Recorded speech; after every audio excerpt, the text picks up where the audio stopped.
les super-héros décryptés avec Thierry. Shazam! Survolant les États-Unis, Shazam est en route pour l'Alaska, non loin du cercle polaire. Arrivé sur place, avec un grand fracas sur la neige glaciale, Shazam devait récupérer un robot clone de Superman pris au piège dans la glace.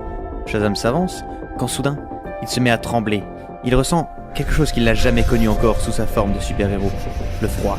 Un blizzard virulent s'abat soudain sur lui, et il regarde autour de lui, et il aperçoit avec difficulté le robot pris dans la glace, et à côté de lui, Captain Cold, qui déverse sur lui une avalanche de glace fraîche qui le gèle sur place jusqu'au cou.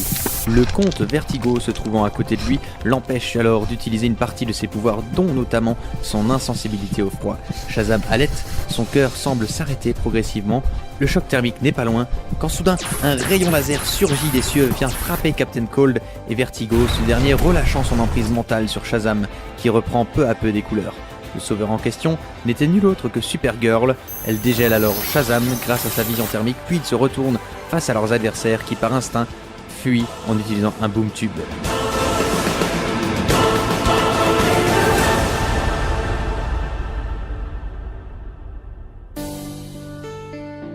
Bien souvent, nous rêvons d'une charmante femme ou d'un beau jeune homme pour réchauffer notre cœur gelé et le ressusciter en quelque sorte, un peu comme ce qu'il vient de se passer entre Shazam et Supergirl. Il est possible qu'il se passe quelque chose de ce genre dans la vraie vie, mais considérons un peu les choses avec un peu de recul. Si nous plaçons tant d'espérance en un être humain, que se passera-t-il ? Premièrement, nous risquons d'être déçus, car seul Dieu est infaillible. Nous risquons aussi le fait que le supposé sauveur amoureux ne soit pas de taille par rapport à nos attentes, et inversement. Et troisièmement, nous risquons de nous faire du mal mutuellement. Prenons le problème à la racine. Nous pouvons avoir tellement envie d'être avec quelqu'un que nous avons peur d'être seuls. La peur est quelque chose qui est semblable au froid. À petite dose, elle peut fonctionner comme un baromètre ou un petit électrochoc, comme une alarme qui nous retiendrait de faire telle ou telle mauvaise chose.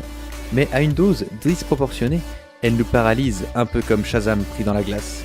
Alors l'encouragement de notre super-héros décrypté de cette semaine, c'est n'ayez pas peur, mais placez votre foi en Dieu et non en les hommes.